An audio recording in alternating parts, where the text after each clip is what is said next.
La regla de conmutación en semiótica es cuando se quita o se agregan elementos, figuras sin sentido, sin significado, o elementos significantes a un agregado de figuras, hasta que se produzca una diferencia semántica, una diferencia de sentido, que entonces habla o señala cuando se empieza a estar hablando de un signo y cuando no se está hablando de un signo.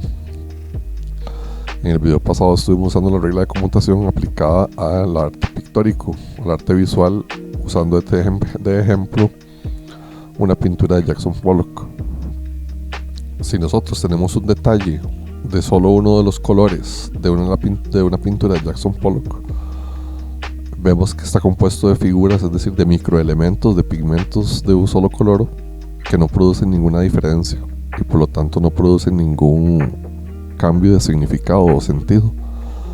Pero una vez que avanzamos en la agregación de figuras y pigmentos y aparece otro tipo de pigmento, como en este caso el color rojo, entonces se hace una diferencia, se marca una diferencia entre los pigmentos blancos o el espectro de la luz y el espectro del color blanco y el color rojo.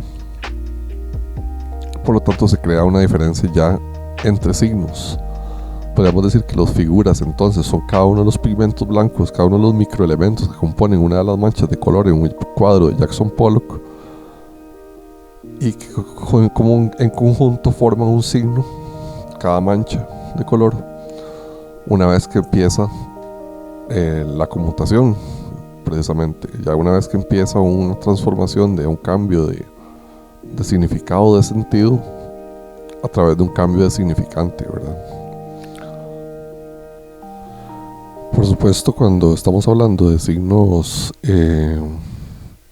icónicos, es decir, en la terminología de Peirce, de Charles Sanders Peirce, signos que tienen una similitud con el objeto o cosa sobre la cual están representando,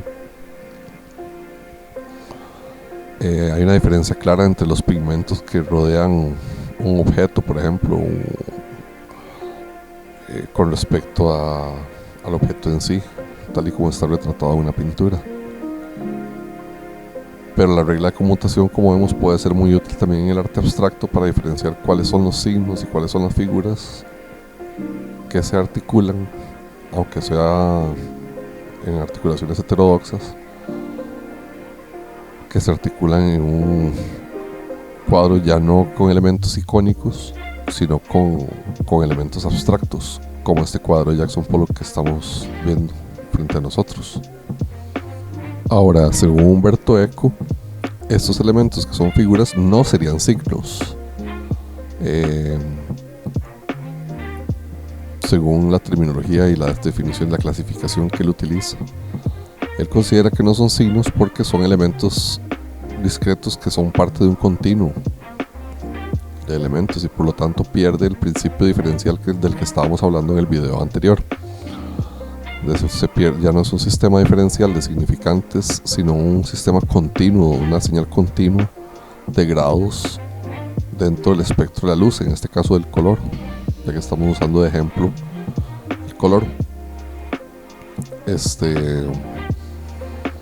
La crítica que nosotros podemos hacer, o el planteamiento que podemos hacer, es que alrededor de esta posición de Umberto Eco es precisamente que siempre sigue habiendo una articulación entre esos elementos, una articulación diferencial que a través de la regla de conmutación se vuelve palpable, se vuelve visible, se vuelve señalable.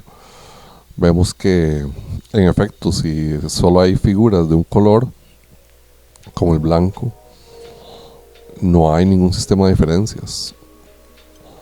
Y aún así, dentro de con una pintura monocromática, por ejemplo las de Rauschenberg, las pinturas blancas de Rauschenberg, deberíamos explicar también cómo funciona la semiótica en una pintura y el lenguaje en una pintura de Rauschenberg. Pero el punto es que, a pesar de eso, en una yuxtaposición de manchas de colores, como el cuadro de Pollock,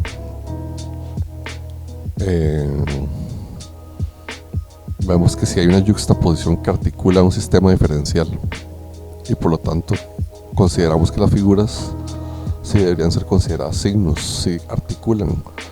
Lo que pasa es que no se articulan diferencialmente a través de reglas de combinatorias y articulación, ¿no? En eso sí tiene razón Umberto Eco y el señalamiento de Levi-Strauss que discutimos en el video anterior.